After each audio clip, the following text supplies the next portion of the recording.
잠이 오지 않는 밤, 당신의 꿈길에 함께할 성경을 풀어 쓴 감성 에세이입니다. 오늘 하루도 참 수고 많으셨죠? 어깨를 누르는 하루의 짐을 내려놓고 편안한 쉼이 있는 밤이 되셨으면 참 좋겠네요. 성경 창세기를 주제로 나를 찾아 떠나는 여행을 하고 있는데요. 오늘은 창세기 2장, 사랑의 의미장입니다. 요절 말씀은 창세기 2장 3절.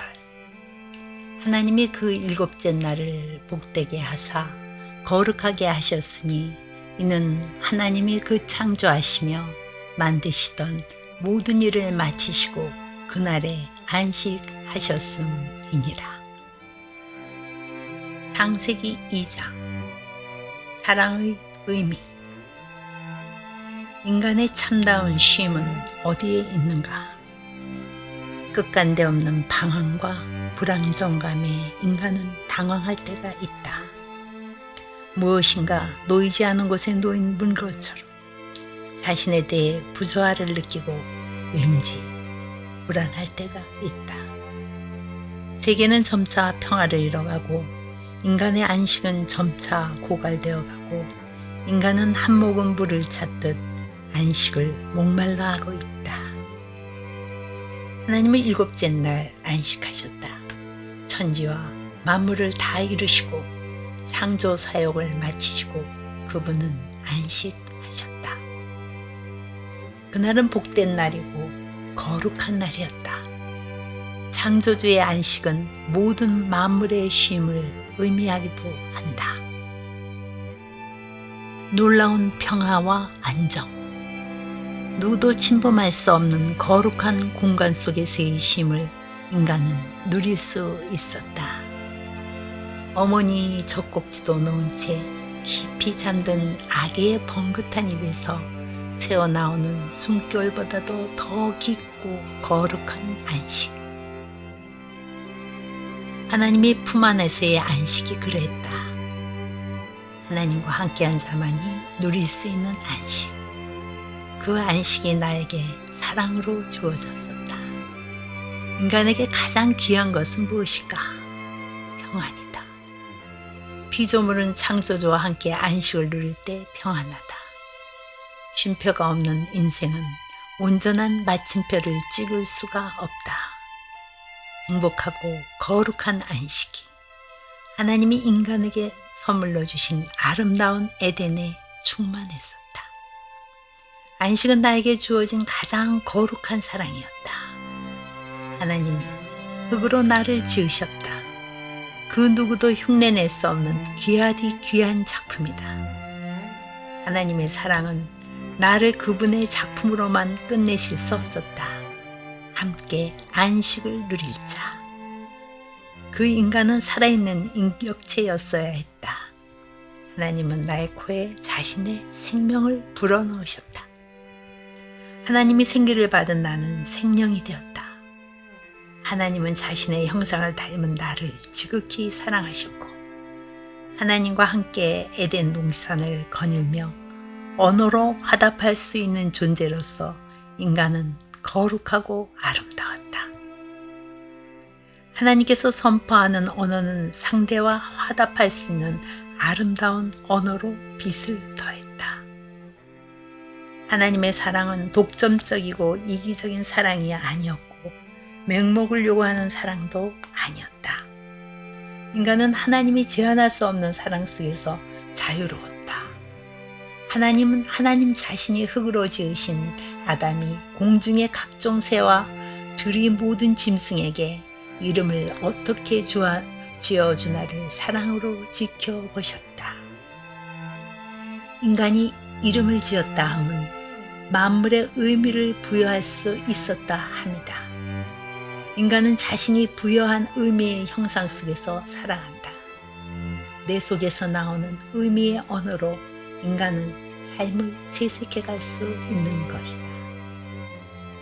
행복의 선택과 불행의 선택, 모두 내가 부여한 인생의 의미에 따르는 것이다. 인간은 정해진 어떤 운명에 따라 살아가는 것이 아니라 내가 내 삶에 부여한 의미에 따라 살아갈 수 있는 것이며 그것은 하나님이 인간에게 주신 자유로운 고난이임의 사랑이었다.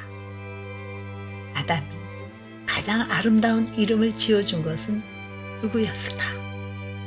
아담에게 가장 사랑스러운 의미를 부여받은 것은 여자였다.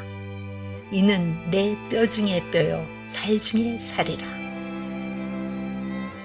하나님이 독점하지 않으시려는 사랑은 아담에게 하와를 지어주셨고 그녀에게 돕는 배필이라는 의미를 부여하셨다.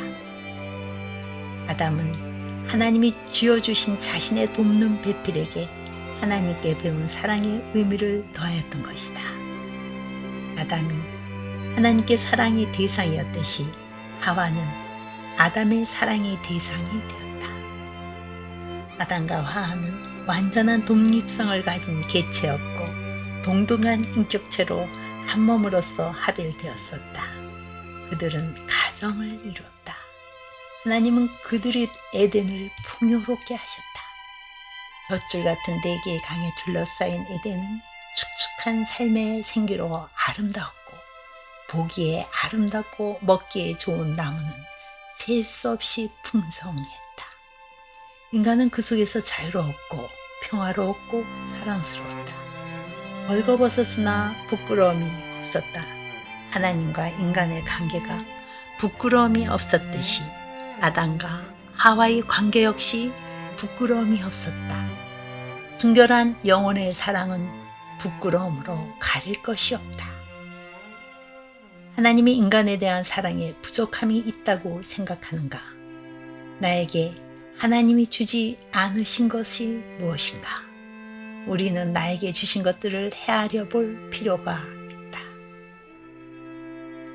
인간은 하나님께로부터 모든 것을 받았고 또한 다스릴 수 있었다. 그러나 인간이 하나님일 수는 없었다. 인간은 하나님의 피조물로 결코 창조주와 같아질 수는 없는 것이다. 인간은 자신의 자리를 지켜야 할 의무가 있는 피조물이다. 하나님께서 에덴 동산에 두신 생명나무와 선악을 알게 하는 나무는 하나님의 권한이지 인간에 대한 사랑의 제한이 아니었다. 피조물에게 사랑으로 주어진 자유의지는 창조주에 대한 순종으로 응답되었어야 했다. 인간에 대한 하나님의 사랑은 무한했지만 하나님은 하나님 자신 되게 하시는 권한을 가지셔야만 했다. 인간은 하나님이 마련하신 기쁨의 동산에 있는 모든 나무의 실과를 마음대로 먹을 수 있었다. 수천 수만의 사랑과 기쁨의 열매를 마음껏 먹을 수 있었던 것이다. 그것이 피조물에게 주어진 사랑이었다. 하나님은 사랑의 응답으로 인간에게 작은 순종을 요구하셨다. 선악을 알게 하는 나무의 실과는 먹지 말라. 내가 먹는 날에는 정령 죽으리라. 하나님께서 창조주로서 자신의 권리를 지키심이 그 피조 세계의 질서와 조화와 안식의 본질이었기 때문이다. 아버지가 아버지됨의 부권을 포기한다면 그는 아버지로서의 권한과 함께 자식에 대한 의무도 포기하는 것이다. 그것처럼 자식에 대한 비참한 사랑의 거부가 또 있겠는가?